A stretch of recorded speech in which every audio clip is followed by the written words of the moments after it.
Student હું પ્રજાપતિ નરેશ ફરી એકવાર આપનું યુટ્યુબ ચેનલમાં હાર્દિક સ્વાગત કરું છું. વિદ્યાર્થી મિત્રો, ધોરણ 9 વિષય સામાજિક વિજ્ઞાનની અંદર પ્રકરણ 4ની આપણે ચર્ચા કરતા હતા. બરોબર કે પ્રકરણ 4 જે છે કે ભારતની રાષ્ટ્રીય ચળવળો જે છે એ રાષ્ટ્રીય ચળવળની અંદર આપણે અગાઉના વિડીયોની અંદર મુસ્લિમ લીગની સ્થાપના જે 1906ની અંદર થઈ હતી એના પછી ઉગ્ર ક્રાંતિકારી ચળવળનો ઉદ્ભવ અને વિકાસ. બરાબર. અને ત્યાર પછીનો ટોપિક હતો કે ગુજરાતમાં ઉગ્ર ક્રાંતિકારી ચળવળો. આટલા સુધી આપણે જોઈ ગયા હતા. હવે વિદ્યાર્થી મિત્રો આગળ કે વિદેશમાં ક્રાંતિકારી ચળવળ જે છે એના વિશેની આપણે ચર્ચા કરવાની છે. કે જેમ પ્રમાણે આપણે અહીંયા કહ્યું છે એ પ્રમાણે કે ભાઈ ભારત દેશની અંદર જે બ્રિટિશરોને ભારતમાંથી ભગાડવા માટેના જે પ્રયત્નો ચાલુ થયા હતા, કે જે ચળવળો શરૂ થઈ હતી, જે ક્રાંતિકારીઓ કહેવાય કે જે ઉગ્ર ક્રાંતિવીરો જે હતા એમને રાષ્ટ્રવાદ જે ચલાવ્યો હતો, અને એ રાષ્ટ્રવાદના પાછળ અહીંયા કહ્યું છે કે ભાઈ ભારતના કેટલાક ક્રાંતિવીરો વિદેશમાં પણ હતા. તો વિદેશની અંદર પણ કે એમણે કેટલીક ક્રાંતિકારી ચળવળો શરૂ કરી હતી. તો એની અંદર આપણે કહી શકાય કે અહીંયા કહ્યું છે કે અંગ્રેજોના શાસનમાંથી મુક્તિ અપાવવા માટે વિદેશમાં પણ ક્રાંતિકારી ચળવળોની શરૂઆત થઈ હતી. બરાબર. એટલે આ જે અંગ્રેજો જે છે કે સમગ્ર વિશ્વ ઉપર એક પોતાનું આધિપત્ય સ્થાપવા માગતા હતા. કે ભાઈ ભારતમાં ઉદ્ભવેલી ઉગ્ર ક્રાંતિકારી પ્રવૃત્તિઓ જે છે, બરાબર, એ ભારતની બહાર અહીંયા કહે છે એ પ્રમાણે કે ભાઈ ઇંગ્લેન્ડ છે, તમે જુઓ અહીંયા માર્ક જે કરે છે ને એમાં કે ઇંગ્લેન્ડ છે, કેનેડા છે, બરાબર, England, Canada, America, Germany, France, Myanmar યાની કે બર્મા, મલાયા, સિંગાપુર, અફઘાનિસ્તાન અને રશિયા વગેરે જેવા દેશોની અંદર પણ કે ઉગ્ર ક્રાંતિકારી ચળવળો જે છે એ પ્રસરેલી જોવા મળે છે. અને ખાસ કરીને એમાં પણ ભારતના જ ક્રાંતિવીરો જે છે એમને સહભાગ આપ્યો હતો, ભાગીદારી બન્યા હતા. હવે અહીંયા કહ્યું છે ને એ પ્રમાણે કે આ જે વિદેશમાં ક્રાંતિકારી જે પ્રવૃત્તિઓ થઈ હતી, તો એ ક્રાંતિકારી પ્રવૃત્તિઓની અંદર સક્રિય ક્રાંતિવીરો કયા કયા હતા એ પણ એક જોવાની વાત છે. તો અહીંયા બીજો એક ટોપિક છે કે ક્રાંતિકારી પ્રવૃત્તિમાં સક્રિય ક્રાંતિવીરો. તો કયા કયા ક્રાંતિકારીઓ જે હતા, તો અહીંયા કહ્યું છે કે શ્યામજી કૃષ્ણ વર્મા હતા, એમણે પણ વિદેશમાં ક્રાંતિકારી પ્રવૃત્તિ કરી. મદનલાલ ધીંગરા જે છે એ, વીર સાવરકર છે, લાલા હરદયાલ છે, ઉધમસિંહ છે, રાજા મહેન્દ્ર પ્રતાપ છે, મેડમ ભીખાઈજી કામા છે, સરદાર સિંહ રાણા છે, મૌલાના અબ્દુલ્લા, મૌલાના બશીર, ચંપક રમણ પિલાઈ, ડૉક્ટર મથુર સિંહ યાની ખુદાબખ્શ જેવા ક્રાંતિકારીઓ જે સંકળાયેલા જોવા મળે છે. એટલે વિદેશી ક્રાંતિકારીઓ અહીંયા કહ્યું છે કે વિદેશી ચળવળો જે થઈ છે એની અંદર આટલા બધા ક્રાંતિવીરો જે હતા એ આપણને સંકળાયેલા, એની સાથે જોડાયેલા જોવા મળે છે. વિદ્યાર્થી મિત્રો, એના પછી કહે છે કે વિદેશમાં ક્રાંતિકારી પ્રવૃત્તિઓએ વેગ કઈ રીતે પકડ્યો. તો એની અંદર અહીંયા કહ્યું છે એ પ્રમાણે તમે જુઓ કે અહીંયા જે કહ્યું છે ને કે વિદેશમાં ક્રાંતિકારી પ્રવૃત્તિઓ, તો એની અંદર પહેલી જ વસ્તુ છે કે વિદેશમાં થતી ક્રાંતિકારી પ્રવૃત્તિઓ દ્વારા ભારતની ક્રાંતિકારી પ્રવૃત્તિને વેગ મળ્યો. એટલે અહીંયા કહ્યું છે કે ભાઈ જે પ્રમાણે વિદેશની અંદર ક્રાંતિકારીઓ જે છે એ અહીંયા કહ્યું છે કે રાષ્ટ્રવાદની ભાવના જગાવે છે, તો એમને જોઈ કે એમને સાંભળીને ભારતના લોકોની અંદર પણ ક્રાંતિ કરવાની એક પ્રેરણા જાગી. એટલે એમની અંદર પણ જુવાળ પાટ્યો એમ. એટલે ઇંગ્લેન્ડથી અહીંયા કહ્યું છે કે હવે જોજો તમે કે વિદેશની અંદર જે ક્રાંતિકારીઓ હતા એ ભારતના ક્રાંતિકારીઓને કઈ રીતે મદદ કરે છે, શસ્ત્ર સરંજામો કે અસ્ત્ર શસ્ત્રની અંદર કઈ રીતે એ મદદ કરે છે એની કેટલીક ચર્ચા કરેલી છે. તો અહીંયા જોઈ શકો છો તમે કે ઇંગ્લેન્ડથી છુપી રીતે રસોઈના વિસ્તારમાં રસોઈયા હોય તો રસોઈને જે સામાન આવતો હોય એના બિસ્તરા જે છે એની અંદર પિસ્તોલો યાની કે શસ્ત્રો જે છે એ ભારત મોકલતા, અને ભારતના કેટલાક વ્યક્તિઓ કે ક્રાંતિવીરો જે છે એને પ્રાપ્ત કરી લેતા હતા. એટલે આ રીતના કેટલીક એમની કહેવાય કે ભાઈ છુપી રીતે શસ્ત્રો મોકલવાની એમની કેટલીક પ્રવિધિઓ જે હતી એ ખરેખર કાબિલે દાદ હતી.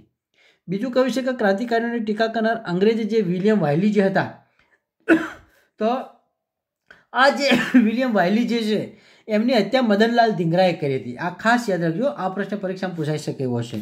મદનલાલ ધીંગરા તો શું છે કે ભાઈ વિલિયમ વાયલીની એમણે ગોળી મારીને હત્યા કરી હતી. શા માટે કરી હતી કે ભાઈ ભારતની અંદર જે ક્રાંતિકારીઓ જે છે એ ક્રાંતિકારીઓની એમણે ઉગ્ર ટીકા કરી હતી માટે. બરાબર. એના પછી 1907ની અંદર કેલિફોર્નિયાની અંદર ઇન્ડિયન ઇન્ડિપેન્ડન્સ લીગ, આ પણ એક યાદ રાખવાનું છે, ઇન્ડિયન ઇન્ડિપેન્ડન્સ લીગ 1907ની અંદર અમેરિકાના કેલિફોર્નિયાની અંદર એક આ સંસ્થા સ્થપાઈ કે જેનું નામ અહીંયા કહ્યું છે કે ભાઈ હરદયાળ જે કહેવાય લાલા હરદયાળ ને ગદર પાર્ટી એવા નામ આપ્યું હતું. લાલા હરદયાળે ગદર પાર્ટી એવું નામ આપ્યું હતું. અહીંયા ઇન્ડિયન ઇન્ડિપેન્ડન્સ લીગ જે છે એ જ સંસ્થાનું નામ એમણે બદલી અને ગદર પાર્ટી એવું આપ્યું હતું અમેરિકાની અંદર. જોજો હવે તમને કહું કે અમેરિકાના કેલિફોર્નિયા અંદર લાલા હરદયાલ જે છે એમણે ઉગ્ર ક્રાંતિકારી પ્રવૃત્તિઓ ચલાવી હતી. બીજું કે 4 ભાષાઓની અંદર આ ગદર સાપ્તાહિક જે છે એ શરૂ કરવામાં આવ્યું હતું. એના પછીની વાત કરી છે એ પ્રમાણે એના પછી કહ્યું કે આ જે પ્રવૃત્તિ જે છે ગદર પાર્ટીની અંદર એમાં તારકનાથ દાસ જે છે એ પછી કહ્યું છે કે કતારસિંહ રાણા જે છે એ પણ એની અંદર જોડાયા હતા. હવે બીજી બાજુ જર્મની આવે છે. તો જર્મનીની અંદર ચંપકરમણ પિલાઈ જે છે એમણે હિન્દી રાષ્ટ્રીય સ્વયંસેવક દળની રચના કરી હતી. ચંપકરમણ પિલાઈ જે છે એમણે હિન્દી રાષ્ટ્રીય સ્વયંસેવક દળની રચના કરી હતી અને ઈરાકને વડુમથક બનાવ્યું હતું. વડુમથક કયું બનાવ્યું હતું? ઈરાક. તો ઈરાકને વડુમથક બનાવ્યું હતું. અને ત્યાર પછી અહીંયા કહ્યું છે એ પ્રમાણે કે કહેવાય કે જર્મની જે છે જર્મનીના સ્ટુઅર્ટગાર્ડ શહેરની અંદર યોજાયેલી આંતરરાષ્ટ્રીય સમાજવાદી પરિષદમાં સૌ પ્રથમવાર મેડમ ભીખાઈજી કામાએ રાષ્ટ્રધ્વજ ફરકાવ્યો હતો. એટલે મેડમ ભીખાઈજી કામા જે કદાચ કહે કે જર્મનીના સ્ટુઅર્ટગાર્ડ જે છે એ શહેરની અંદર આંતરરાષ્ટ્રીય સમાજવાદી પરિષદ યોજાઈ હતી અને એ પરિષદની અંદર વિદેશની અંદર ભારતીય મહિલા મેડમ ભીખાઈજી કામા જે છે એમણે ત્યાં ભારતીય રાષ્ટ્રધ્વજ ફરકાવ્યો હતો. એ પણ કંઈ કાબિલેદાદ છે. અને અફઘાનિસ્તાનમાં તો કદાચ કહી શકાય કે અહીંયા કહ્યું છે કે રાજા મહેન્દ્ર પ્રતાપના રાષ્ટ્રીય પ્રમુખ પદે કામચલાઉ સ્વતંત્રતાની સરકારની એક રચના કરવામાં આવી હતી. કામચલાઉ સરકારની રચના થાય છે. અને ત્યારબાદ અહીંયા કહ્યું છે એ પ્રમાણે કે બરકતુલ્લાહ, પછી કહ્યું છે કે આબિદુલ્લાહ, મૌલાના બશીર, એના પછી કહ્યું છે કે શમશેરસિંહ રાણા, ડૉક્ટર મથુરસિંહ વગેરે જેવા એમની સાથે જોડાયેલા હતા. સરકારે અહીંયા કહ્યું છે કે આ સરકારે રશિયા, ઈરાન અને તુર્કી વગેરેમાંથી મદદ મેળવવાના પ્રયાસો પણ કર્યા હતા. એટલે વિદેશની અંદરથી આપણને ખૂબ જ ફાયદો થયો હતો. બરાબર. એના પછીની વાત કરી છે એ પ્રમાણે જુઓ કે રેશમી રૂમાલ ઉપર લખેલું ગાલિબનામા એ ષડયંત્ર તમામ મુસ્લિમોએ સંગઠિત થઈ ખ્રિસ્તીઓની સામે જંગ માંડ્યો તે પકડાઈ ગયું હતું. એક આ ષડયંત્ર હતું ગાલિબનામા જે છે કેમ કે એક રેશમી વસ્ત્ર ઉપર આ એક સંદેશો હતો અને એ સંદેશાના ભારરૂપે અહીંયા કહ્યું છે એ પ્રમાણે કદાચ કહેવાય છે ને કે એ પકડાઈ જાય છે અને પકડાઈ ગયા પછી અહીંયા કહ્યું છે એ પ્રમાણે એને એની સામે જંગ માંડવી પડે છે. બીજું કહે છે કે રાજા મહેન્દ્ર પ્રતાપ જે છે પોતાની સહીવાળી એક સોનાની પટ્ટી જે છે એ રશિયાના ઝારને મોકલાવી હતી. શું? રાજા મહેન્દ્ર પ્રતાપે પોતાની સહીવાળી સોનાની પટ્ટી જે છે એ રશિયાના ઝાર રાજાને મોકલાવી. જો તમે અહીંયા જોઈ શકો છો કે રાજા મહેન્દ્ર પ્રતાપ જે છે એ કેટલા પ્રયત્નો કર્યા છે એમણે કે જેમાં ઝારને ઇંગ્લેન્ડ સાથેના સંબંધો તોડી નાખવા જણાવેલું. એ જે સોનાની જે પટ્ટી જે છે એ પટ્ટીની અંદર એમણે એક મેસેજ આપેલો છે. બરાબર. અને એ મેસેજની અંદર એમણે એવું કહેલું છે કે આ પટ્ટીથી તમારે ઇંગ્લેન્ડ સાથેના સંબંધો જે છે એ બિલકુલ તોડી નાખવાના છે કે જેના કારણે ઇંગ્લેન્ડની તાકાત તૂટે માટે એમણે ઝારને સોનાની પટ્ટી સાથે મેસેજ મોકલ્યો હતો. અને રશિયાના ક્રાંતિવીર ટ્રોટ્સ્કી તો ભારતના ક્રાંતિકારીઓને બધી જ રીતે મદદ કરવા માટે પણ વચનબદ્ધ થયા હતા કે અમે ભારતના સૈનિકો જે છે એમને દરેક રીતે મદદ કરીશું એવા કેટલાક વચને બંધાયા હતા. બીજી વાત છે બર્મા. તો બર્માની અંદર સોહનલાલ પાઠક અને સિંગાપુરની અંદર પરમાનંદ ક્રાંતિકારી પ્રવૃત્તિઓ કરી હતી. એટલે આ રીતે અહીંયા કહ્યું છે કે વિદેશની અંદર ઘણી બધી દેશ વિદેશની અંદર આ રીતના ક્રાંતિકારી પ્રવૃત્તિઓનો જુવાળ ફાટેલો જોવા મળે છે. એના પછીની વાત કરી છે કે ભાઈ અહીંયા કહ્યું છે એ પ્રમાણે કે આમ ભારતની જે રાષ્ટ્રીય અને ઉગ્ર ક્રાંતિકારી ચળવળ જે હતી એની અંદર સૌથી વધુ અને વધુ દેશરાજની ભાવના જે હોય તો એ દેશરાજની ભાવના જે છે ને એ 18 થી 24 વર્ષની વય ધરાવતા યુવાનોની અંદર સૌથી વધારે હતી. 18 થી 24 વર્ષના યુવાનો જે છે એમની અંદર દેશરાજની ભાવના સૌથી વધારે હતી. અને કહી શકાય એવું પણ કહેવાય છે કે આ જે યુવાનો જે છે ક્રાંતિકારી યુવાનો જે છે એ મોતને પોતાની મુઠ્ઠીમાં લઈને ફરતા. એટલે કહેવાય કે ગમે ત્યારે એ પકડાઈ જાય તો કહેવાય કે એમનો કોઈ ડર ન હતો એમ.